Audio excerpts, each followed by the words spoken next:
Hoje é dia 25 de junho de 2022, um sábado, 13 horas. Um sábado ensolarado, sem nuvens, 25 graus. Nós estamos realizando o culto cristão no lar e optamos nesta fase pela leitura desta obra, Universalismo Crístico.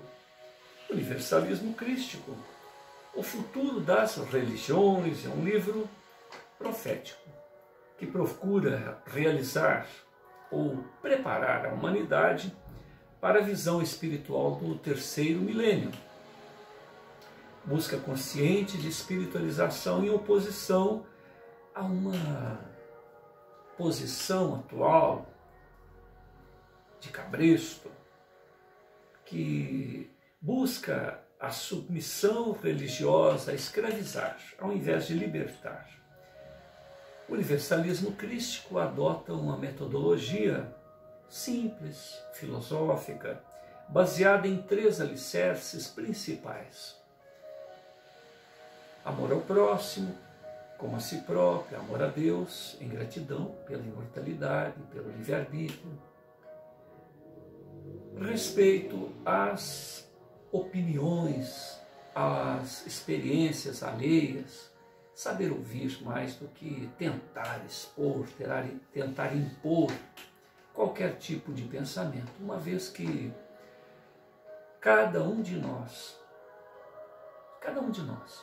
caminhou por si próprio, sob os auspícios da fonte criadora, até o momento presente. Desde o reino mineral, vegetal, animal, reino elemental, até chegarmos na condição de humanos. A humanidade em si, por definição, é aquele que é capaz de se solidarizar, de se importar, de relacionar-se empaticamente uns com os outros. Em tese, isto é a humanidade. Mas, no entanto, comportamos-nos quais predadores uns dos outros, portanto, ainda distante desta definição do que é ser humano. O humano é aquele que é capaz de olhar para o próximo e ver a si próprio como estando naquela condição, naquela circunstância e, portanto, ser respeitado no que conseguiu fazer de si próprio. Leis de causa e efeito, hoje em dia poderíamos dizer leis eletromagnéticas, nos colocam frente a frente aos resultados do que fizemos de nós mesmos. E com isso, a chamada lei do karma. O karma positivo, aquele que nos traz os bons frutos, os bons resultados, as boas resoluções que tomamos em decorrência de uma sintonia fina, de uma sintonia boa, vamos dizer assim, com a fonte criadora. E o karma negativo é aquilo que são as pontas soltas, o novelo abandonado em meio a este evolucionar que perpassamos até chegarmos onde chegamos. E aí temos que eleger novas estratégias, de preferência em consonância com a política do reino, com aquilo que nos referendou e exemplou o modelo e guia da humanidade, o Cristo. José, filho de José, o Cristo de Deus, né? Yahshua ben Yosef.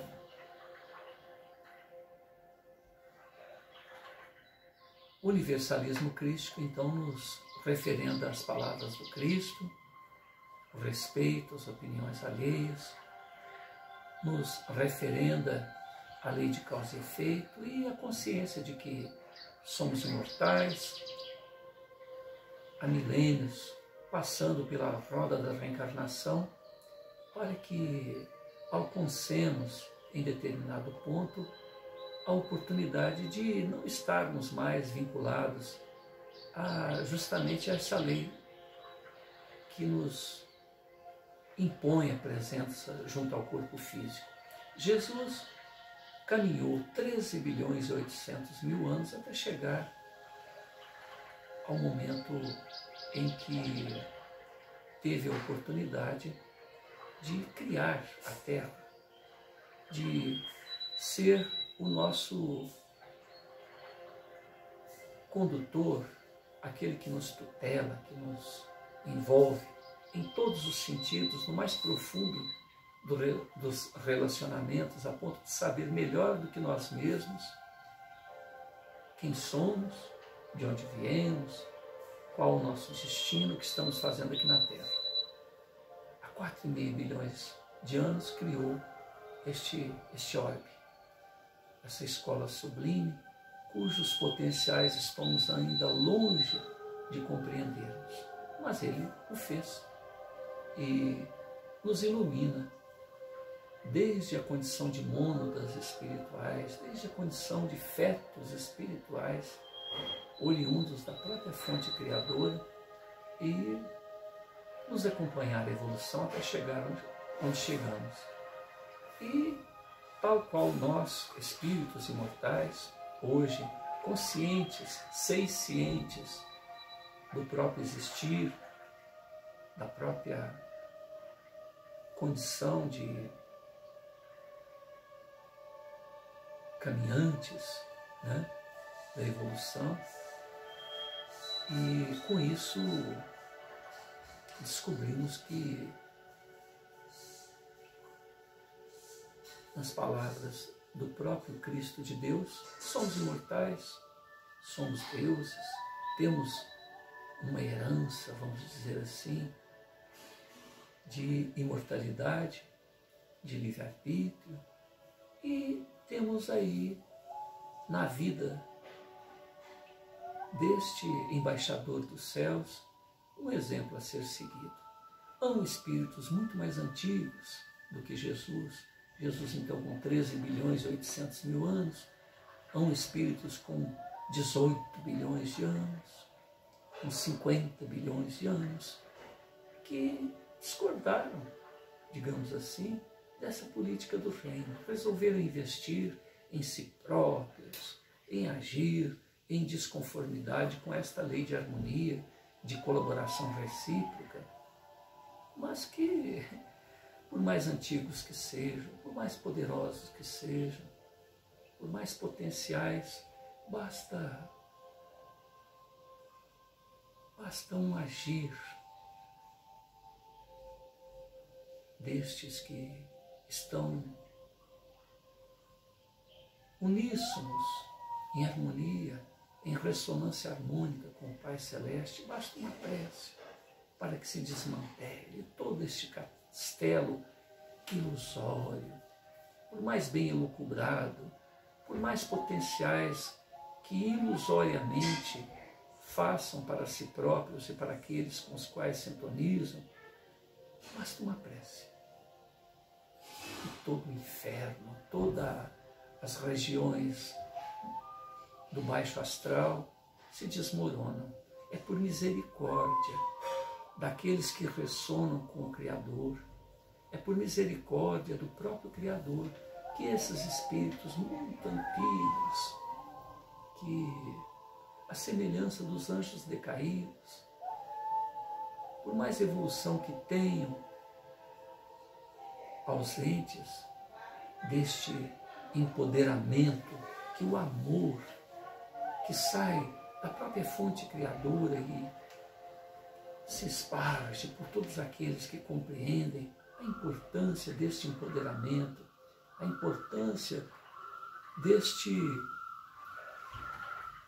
potencial que ressona, que tem origem por fulcro, a própria fonte criadora, e que se esparge por todo o universo.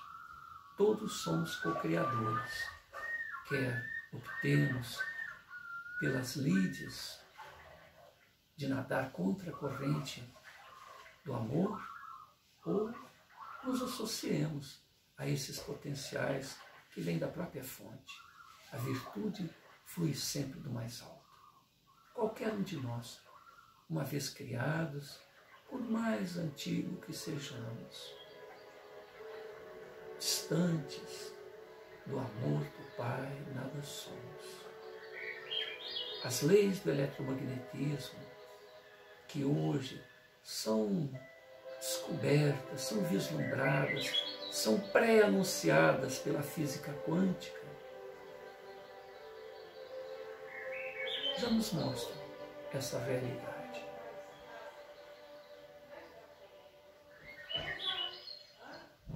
Hoje existe até uma escala vibratória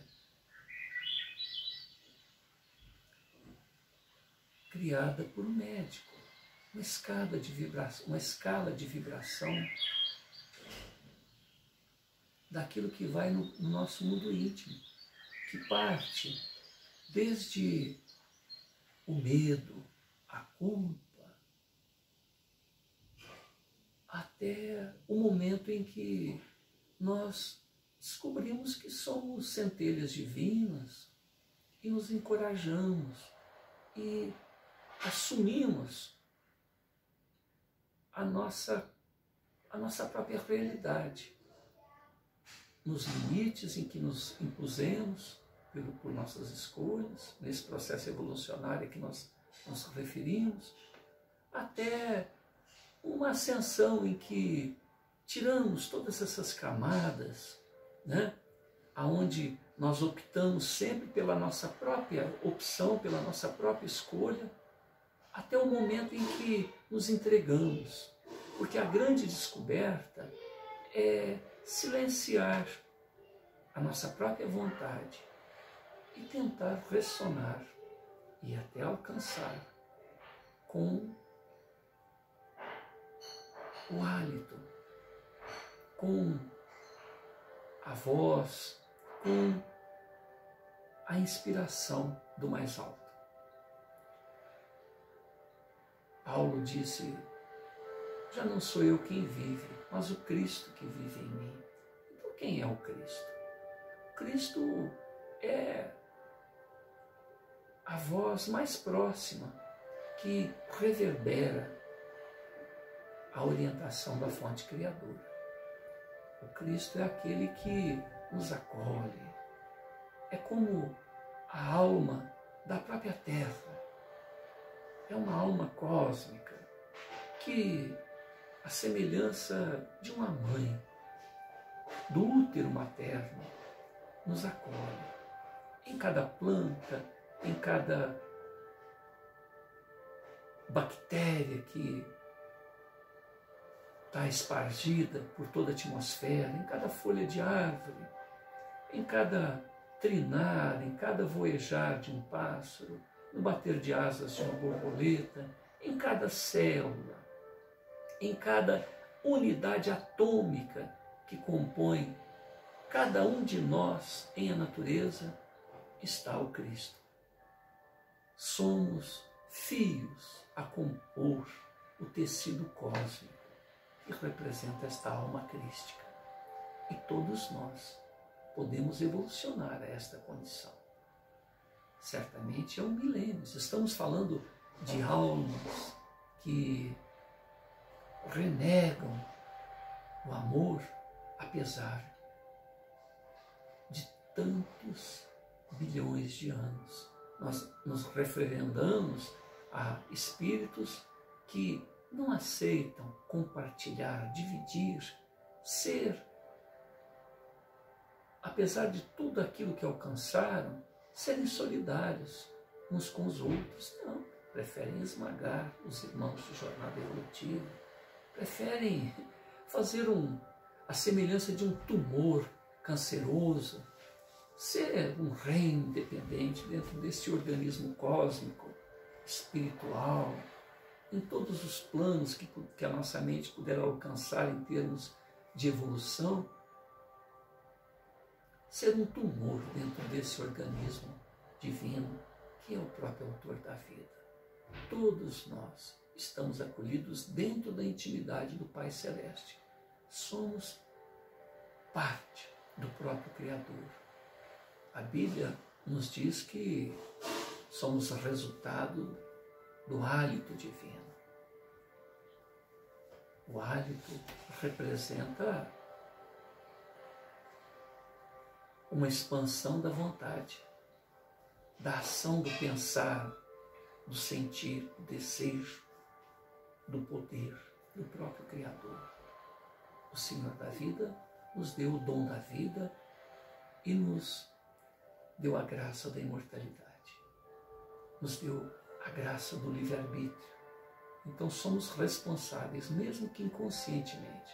Uma criança que chega em uma tomada elétrica ou que se achega próximo a um grande abismo, há necessidade dos tutores, há necessidade dos pais, dos vigilantes, dos cuidadores, que são os nossos irmãos ascensos, o nosso irmão mais velho.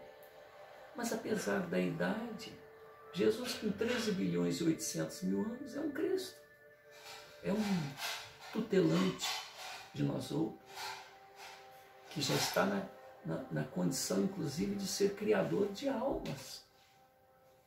Então não é só o Pai Celeste que cria espíritos, nós somos deuses, filhos de Deus.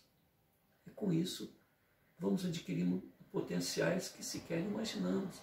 O nosso Cristo já tem condições de tutelar a cada um de nós, conforme dissemos, estagiamos no reino mineral, no reino vegetal, no reino animal e sob os auspícios diretos do Cristo de Deus, somos levados ao reino elemental antes de chegarmos à condição de despertarmos para a seisciência uninal. Olha que viagem, que coisa fantástica, os recursos que somos convidados a adquirir. Em 13 bilhões e 800 mil anos, Jesus ascensionou. Há espíritos, que nós não vamos referendar os nomes, que têm 18 bilhões, 50 bilhões, e que trabalham contra a política do reino, contra justamente essa mensagem de amor. Amai-vos. Os meus seguidores serão conhecidos por muitos se amarem. Amai-vos, como eu vos amei. Então esse como eu vos amei é o grande desafio. É o desafio que espíritos muito mais antigos do que o próprio Cristo de Deus, o nosso Jesus em particular, filho de José, né, Yahshua ben Yosef, adquiriu. E basta uma prece. Há espíritos ainda emanados no próprio órgão. É como Gaia. Há espíritos que são terríveis, que estão na própria imanência do orbe terreno. E que somente o poder do Cristo, espíritos mais antigos que Jesus, que fez o nosso orbe, e que para retirá-los da intimidade aqui da terra, só o poder do Cristo. Quer dizer, um espírito mais novo com mais poder. Né? Cada um de nós, por mais simples que sejamos, quando ressonamos com essa fonte criadora que é o Pai Celeste, que ama intensamente a cada um de nós por amor, mas com autoridade. Um espírito inferior, por mais intelectualizado, por mais potenciais psíquicos que tenha, por mais conhecimento científico, não resiste a uma ordem daquele coração que já se empoderou pela força do amor. O amor é uma força irresistível.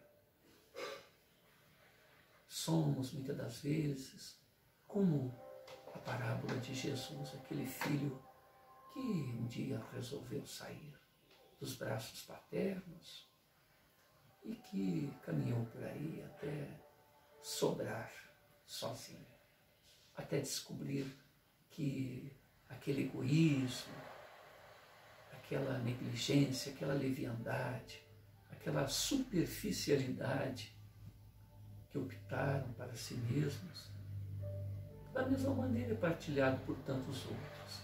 Ele teve que comer a lavagem dos porcos, porque de um viajante rico bajulado por quanto tinha dinheiro, né? Por aquelas outras pessoas. Quando sobrou sozinho, teve que se alimentar junto aos porcos. Até que ele lembrou que o pai dele lidava com aqueles que ainda não o compreendiam, não poderiam ser chamados ainda de filhos, mas apenas criaturas, né, como dizem os evangélicos. Esses eram cuidados com muito mais carinho do que ele estava sendo tratado longe do calor, do amor paternal. E assim somos nós outros.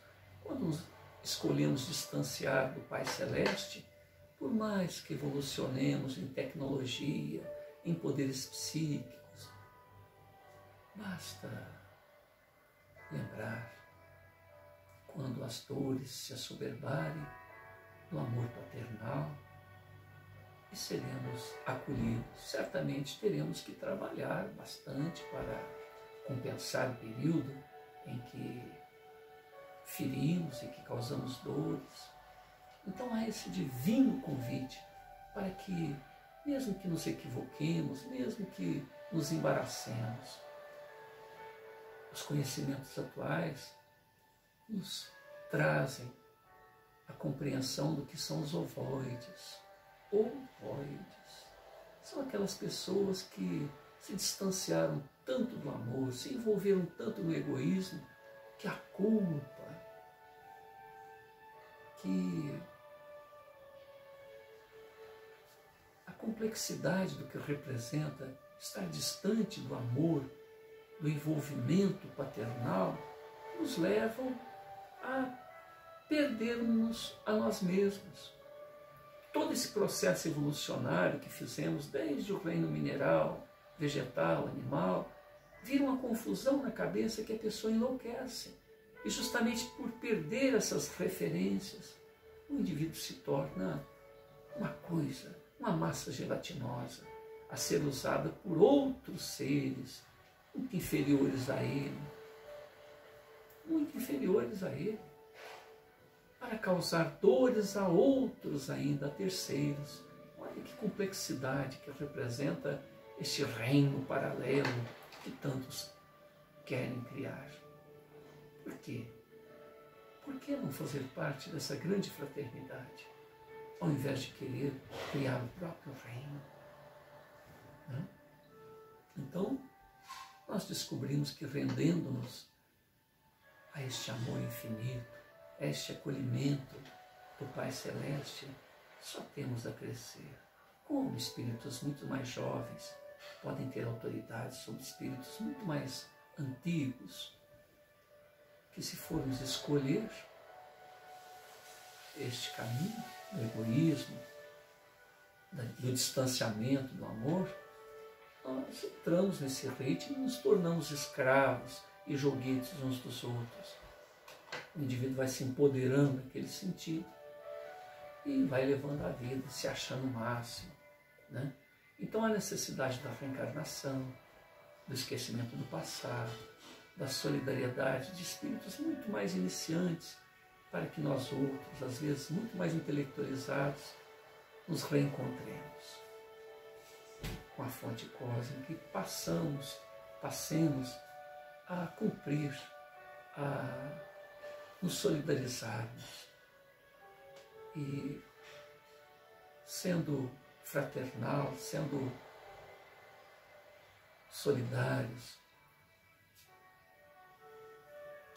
sendo útil para os outros, seremos muito mais úteis a nós mesmos. E o evolucionar do conhecimento, tanto aqui na Terra como nos planos celestes, faz com que esta política de cabresto, este uso desta essência divina que alguns despertaram, trouxeram, estabeleceram através de espiritualidades, né? Conceitos espirituais, essas compreensões são deturpadas, são torcidas e utilizadas como moedas. Passamos a nos tornar profissionais da fé, querermos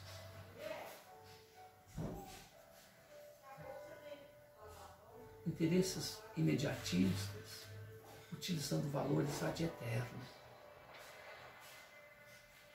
E pagamos o preço. São estas pontas soltas do novelo que optamos por nos equivocar e levar a outros a erro, que fazem parte do nosso karma negativo. E quando descobrimos o nosso equívoco, certamente uma catarse, né? um choro convulsivo, um expurgar, para que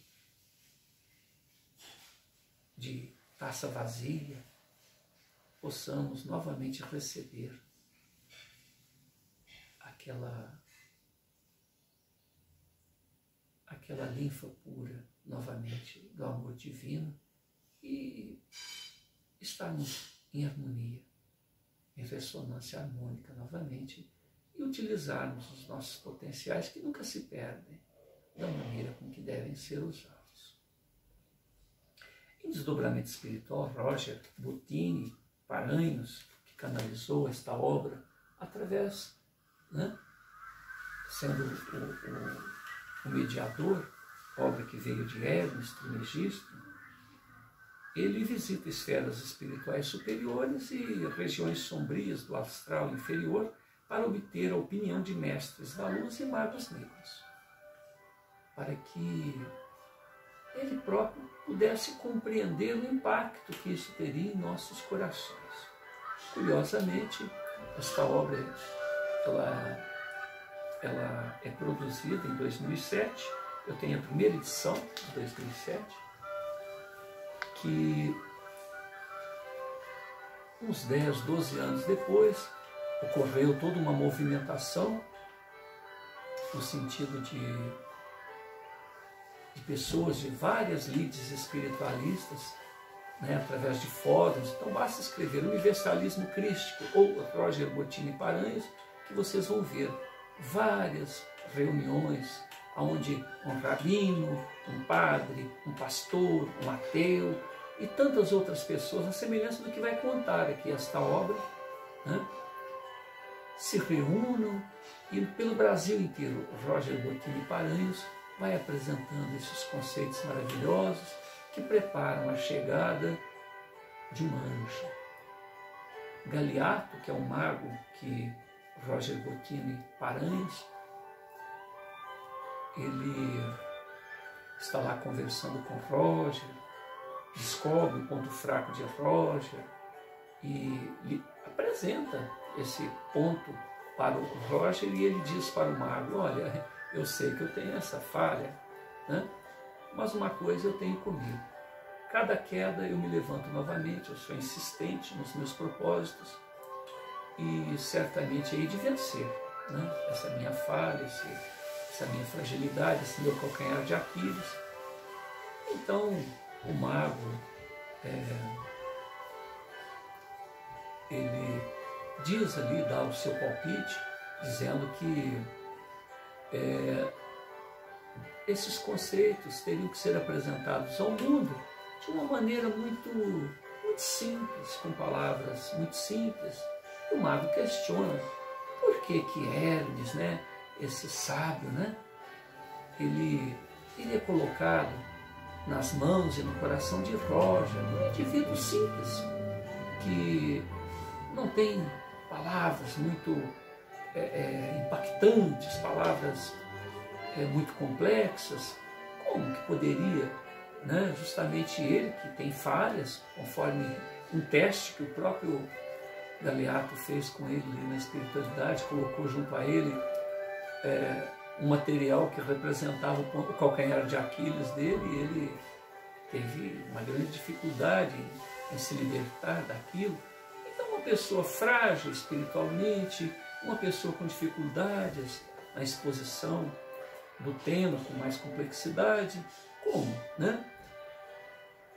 E ele meditando, o Galiato, ele diz que é interessante que justamente por ter palavras simples para externar os conceitos profundos que representavam o pensamento de Hermes Trismegisto e outros dois companheiros espirituais que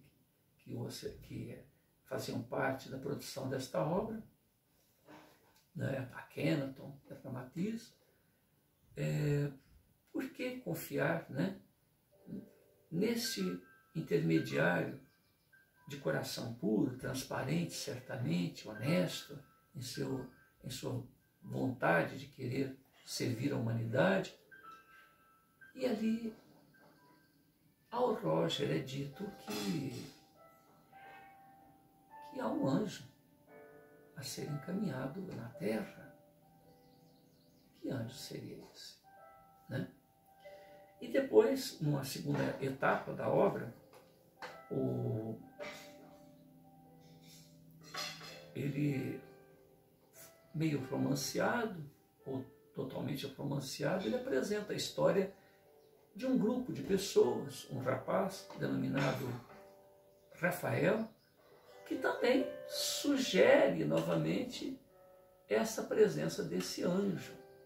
Rafael, um rapaz de 17 anos, um rapaz esguio, muito bonito, cabelos longos ao ombro, cuja aparência física sugeriam até a presença do próprio Cristo. Agora nós estamos lendo uma parte da obra onde Rafael, a página 222, 221, 223, está ali em sua residência, e seus amigos, seus companheiros de ideal, nesse aspecto do universalismo crístico, chegam e observam que do peito de Rafael,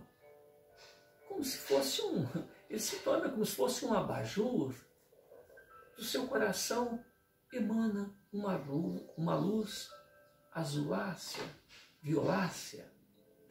E eles ficam imaginando se aquele brilho não seria talvez de uma lantejoula, de uma purpurina, de alguma coisa que está ali e que estaria, porque era de dia, né, quase a hora do almoço, eles estavam sob a presença da luz solar, então eles estavam sob a luz solar. Eles estavam num quiosque, né? Então, será que seria algum raio que atravessou, sei lá, alguma parte do quiosque, da cobertura do quiosque, e estava refletindo alguma lantejoula, alguma purpurina? Seria o efeito da luz, aquilo? Então, 4 pessoas, 2 meninas e 2 rapazes, então, portanto, me parece que Tadeu, Eduardo, Érica e Laura, me parece, estão ali observando aquele fenômeno e ficam olhando, e Rafael, assim, numa posição de lótus, em meditação.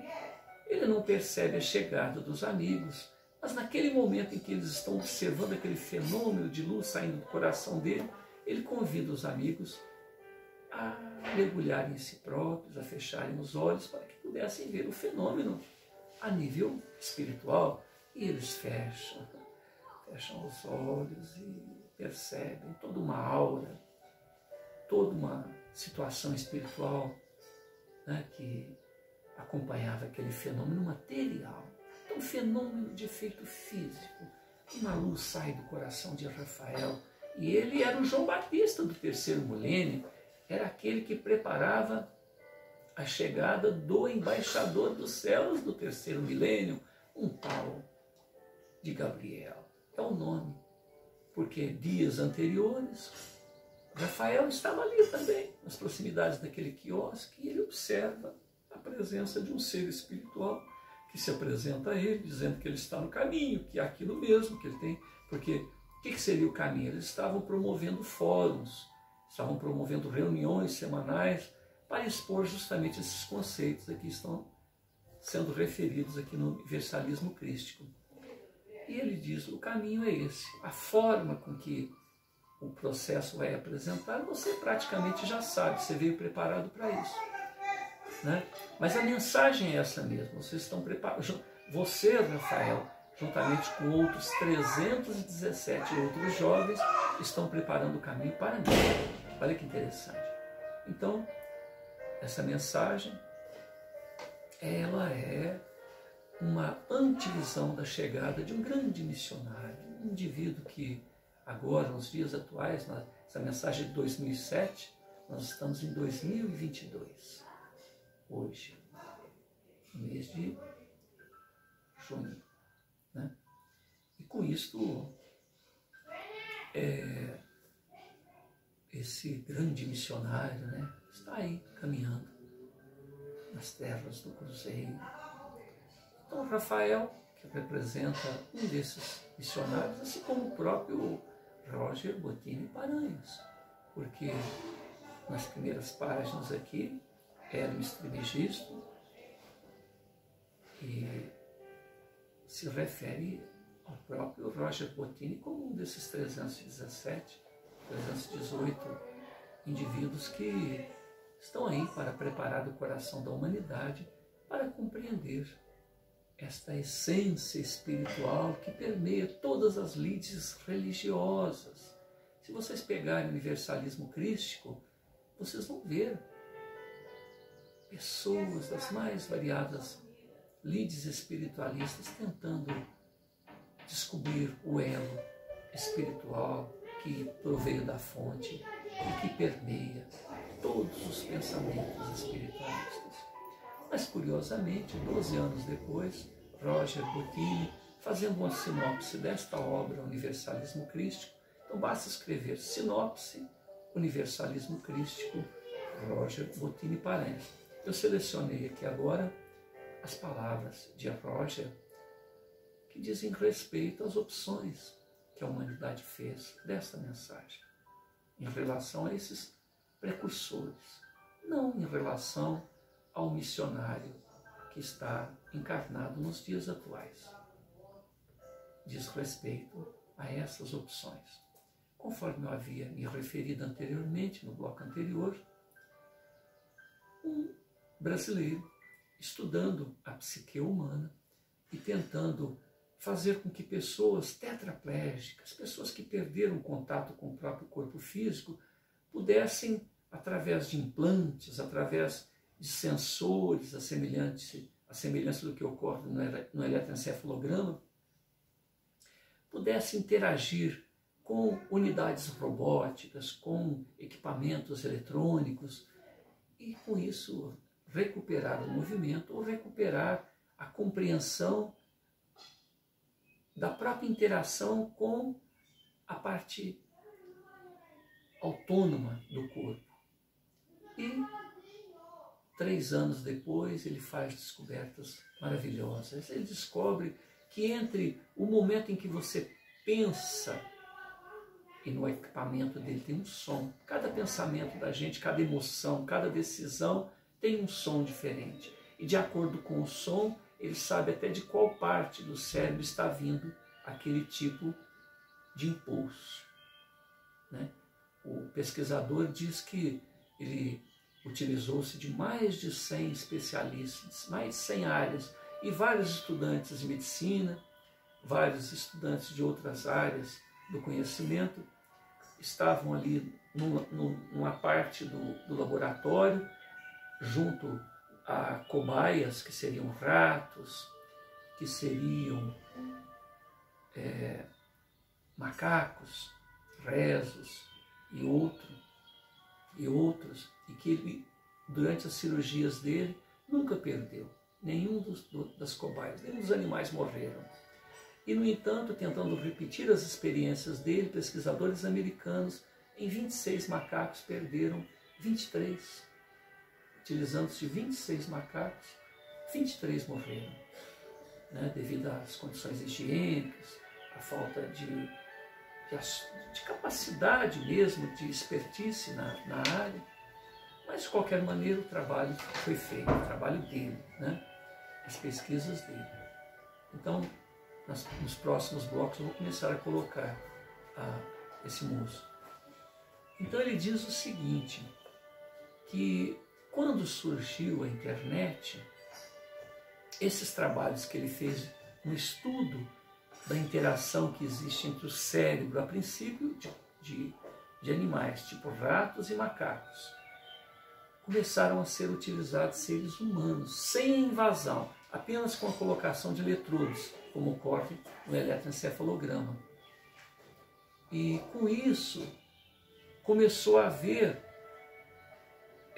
pesquisas no sentido da utilização do impulso do pensamento para manipular aeronaves, para manipular braços mecânicos e outras coisas. Nesse exercício, as pessoas paraplégicas, tetraplégicas, começaram a ter controle da parte autônoma do corpo, intestino, coração, né? E a pessoa que sequer, uma mulher, por exemplo, que utilizou esses aparelhos, começou até a movimentar. Lógico que não andou, estava numa posição suspensa, começou a movimentar a própria perna, começou a movimentar membros que ele já não tinha inervação, ou não tinha mais o caminho do impulso nervoso para comandar aquilo. Olha que interessante. E ela engravidou e passou a sentir todo o processo interior, orgânico.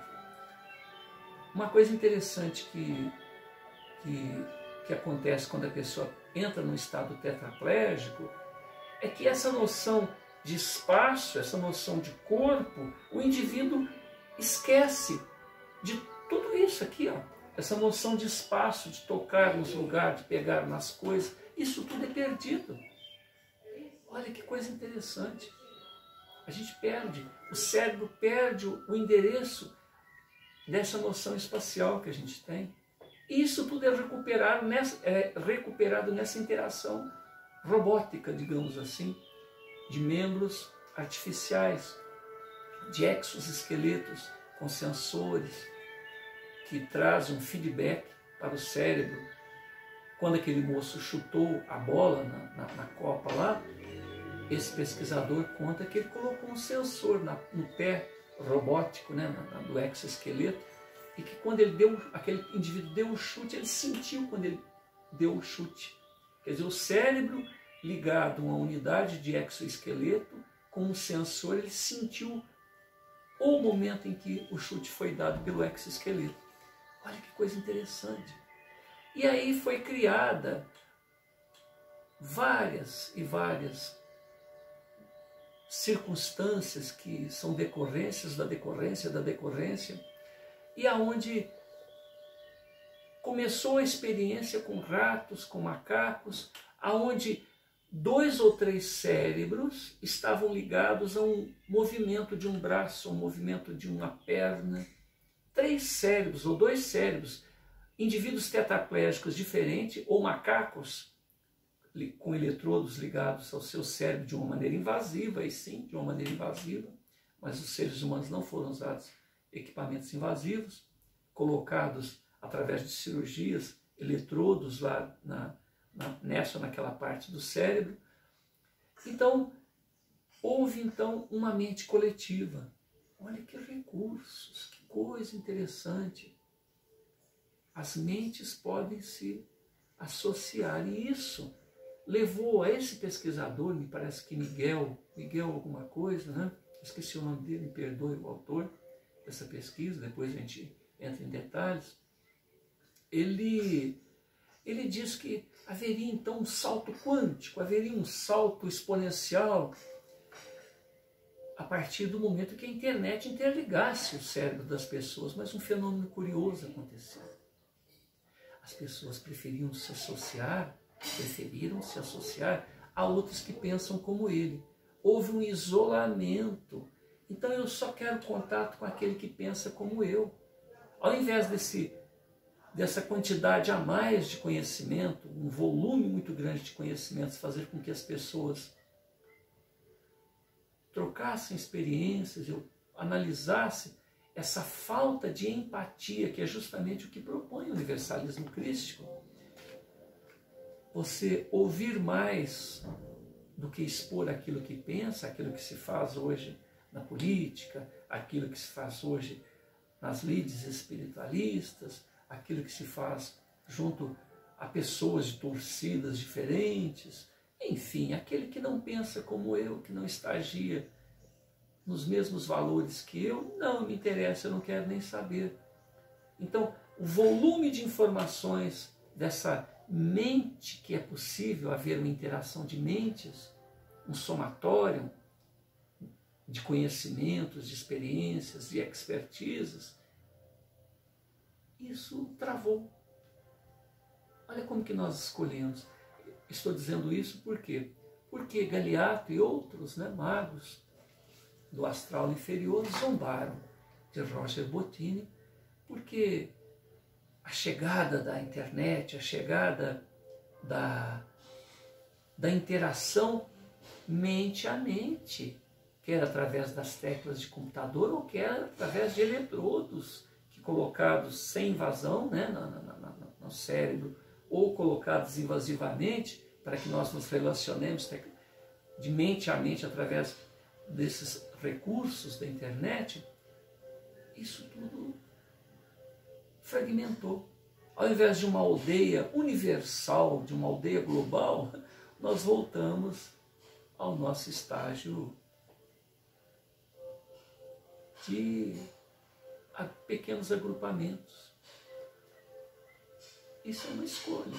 Olha o quanto isso nos fala a respeito daqueles seres que Jesus, com 13 bilhões e 800 mil anos de idade, tem poder, tem um empoderamento muito maior do que espíritos de 18 e de 50 bilhões de anos de idade. Longe desta sintonia harmônica, dessa ressonância harmônica com o Pai, que é nos somarmos, nós nos tornamos pequenos e apequenamos aqueles que acreditam nesses mesmos ideais. Então eu vou colocar a fala de Roger Bottin para que uma experiência que nós estamos fazendo. Você ligou a coisa? Qual que é isso? Bernardinho. Eu vou diminuir o som aqui do... Vou dar uma pausa, senão a gente não consegue ouvir o Jorge. Só um pouquinho, viu, Bernardinho? Desculpa o vovô, tá? Deixa eu aumentar o volume, senão ninguém ouve o Jorge. Linguagem de uma leitura bem leve.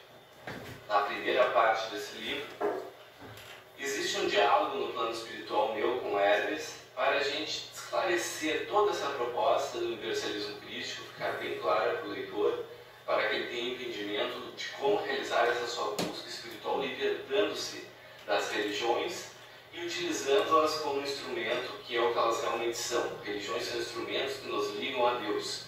Nós não devemos nos escravizar a elas. E na segunda parte, nessa primeira parte do livro, existe um diálogo meu com um mago negro das trevas, chamado Galeato, da extinta Atlântida, e eles demonstrando uma profunda preocupação com o que está ocorrendo, com esse conceito que está sendo criado no universalismo crístico, porque isso libertaria muitas almas da ignorância e seria muito preocupante para eles. Esse livro foi escrito em 2007, há 12 anos atrás, e por incrível que pareça, naquela época eles estavam receando que a humanidade tomasse consciência, se libertasse e eles perdessem grandes domínios. Por incrível que pareça, hoje em dia eles olham para mim e dão risada, porque eles viram que nada disso aconteceu, a humanidade terminou afundando em sua busca de espiritualidade. As novas gerações que estavam surgindo, que todos temiam, as crianças do terceiro milênio, as crianças índio, que queriam transformar a humanidade com uma nova consciência, se perderam na futilidade do mundo, nada fizeram e estão completamente perdidos hoje em dia, com raras exceções. Então o que termina acontecendo é que para eles foi uma grande vitória, e o ideal do universalismo crístico se enfraqueceu. Na década passada nós estávamos divulgando por todo o Brasil, fazendo todo um trabalho, estava ganhando corpo, havia criado vários grupos de estudos, palestras, divulgações, várias pessoas engajadas. Hoje em dia todo mundo abandonou esse caminho. Os poucos que estão voltados para a espiritualidade são aquelas pessoas vinculadas realmente a religiões, mas os livres pensadores estão cada vez menos atuantes nesse caminho. E nós vamos vendo então que essa mudança se perdeu. E talvez fosse natural que isso acontecesse, porque nós estamos num período de grande caos espiritual, de compreensão, de consciência. A humanidade está selecionando, está buscando um caminho mais difícil para a sua evolução, ou seja, o caminho da inconsciência, da alienação. A internet, que estava chegando na década passada com grande força e assustava também esses espíritos das trevas, porque haveria uma possibilidade de mais e mais pessoas tomarem consciência da verdade espiritual através dos meios como redes sociais e tudo mais.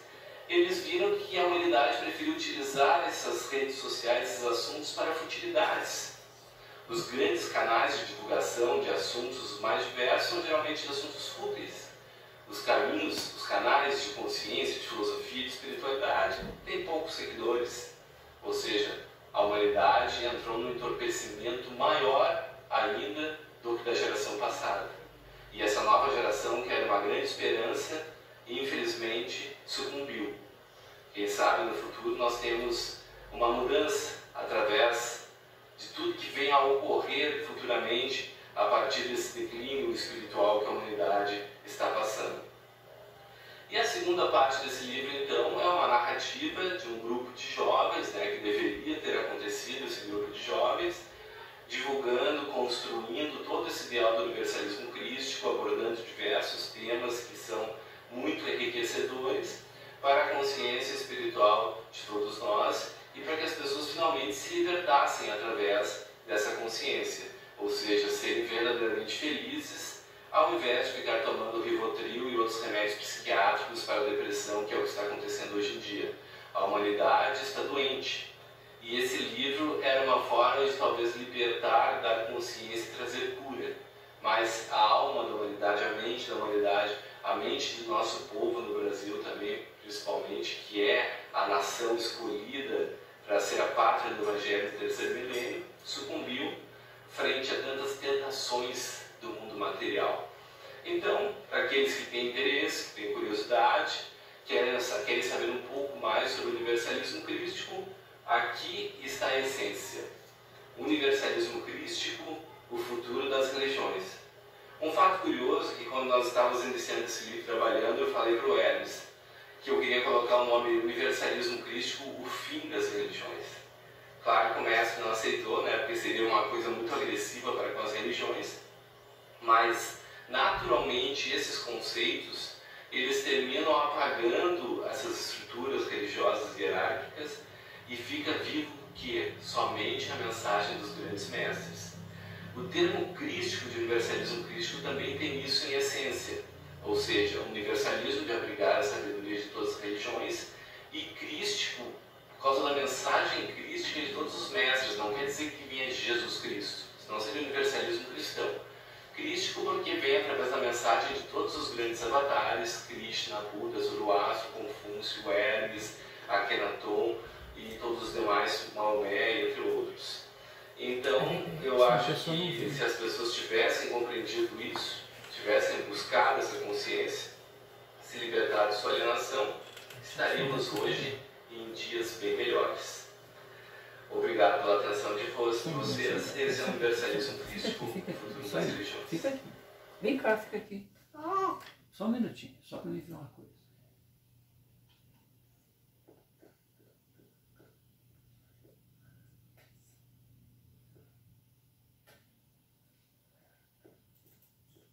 De bom.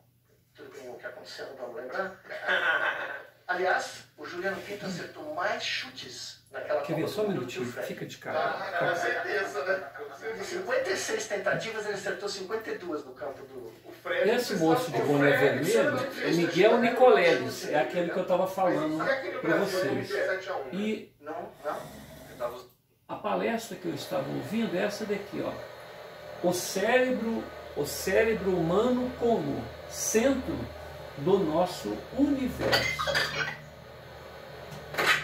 Aqui ele faz uma exposição fantástica do futuro. Às vezes as expectativas, essas abstrações se transformam em Essa coisas aula tão poderosas. é um Que elas são negócio, mais é onde poderosas a que a gente estava própria vida humana, comentando. né? A história da humanidade é uma sequência de abstrações humanas, okay? Que foi algo Eu assisti essa palestra, estava dormindo, aqui vocês veem uma das nossas acordei, né, que eu pacientes sempre deixo treinando o essas próprio palestras cérebro na mente. nesse sistema virtual, usando as mãos para encontrar o grupo de parâmetros para a sensação que ela experimenta nos braços com essa tela ser o que ela imagina ser andar na grama.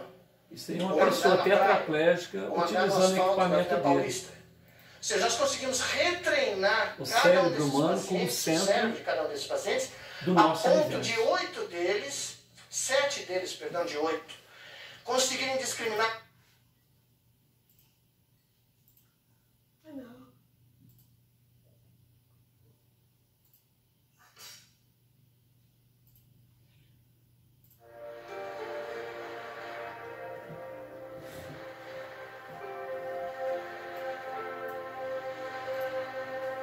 A vantagem da internet é essa, né? Tem tudo instantaneamente. Então esse moço fez aquela palestra que eu me referi, o cérebro humano como centro do universo. Depois vocês assistem para ter uma ideia do que a gente estava falando. Senhor Jesus, vem cá, Bernardinho. Senta aqui, então. Vem cá. Só um minutinho. Vem cá. Aqui. Vem cá. Assim, pertinho do vovô, pra ficar legal. Senta aqui. Assim. Só um minutinho. Você faz a prece com o vovô? É melhor, faz. Fala. Pai Nosso.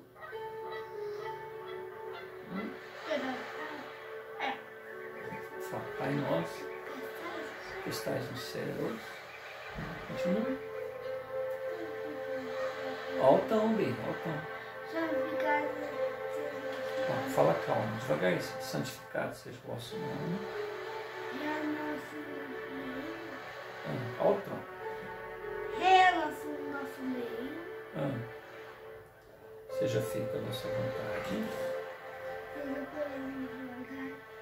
Fala direitinho. Seja feita a nossa vontade. A vossa vontade. Assim na terra como nos céus. O pão nosso de cada dia. Dá-nos hoje sempre. Obrigado pela família. Obrigado por todo mundo que ajuda a gente. Obrigado por ajudar todas as pessoas. Né?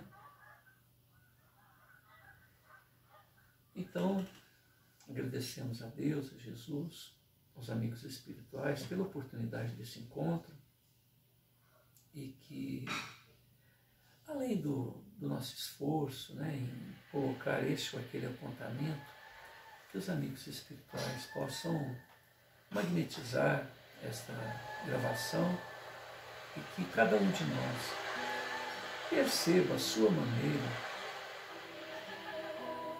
os recursos que estão à nossa disposição para que nos descubramos imortais, para que nos... Deixa o vovô fazer a prece. Vem cá, fica pertinho do vovô. Não pode bagunçar. Pode ser? Você não vai bagunçar, não? Ajuda o vovô. Obrigado. Ajuda, tá? Por favor. E que nós possamos descobrir, então, todo esse nosso potencial e a semelhança do esforço que Hermes Trismegisto, através de Roger, se empenhou de maneira tão solidária para com as nossas dificuldades imediatas, nós possamos saber que cada um de nós pode ressonar com a fonte criadora sem a necessidade de gurus, de pajés, de pastores, padres e outros nomes que foram dados aos diferentes intermediários, digamos assim. Que cada um de nós possa ressonar de per si com a fonte. Obrigado por tudo. Muita paz a todos.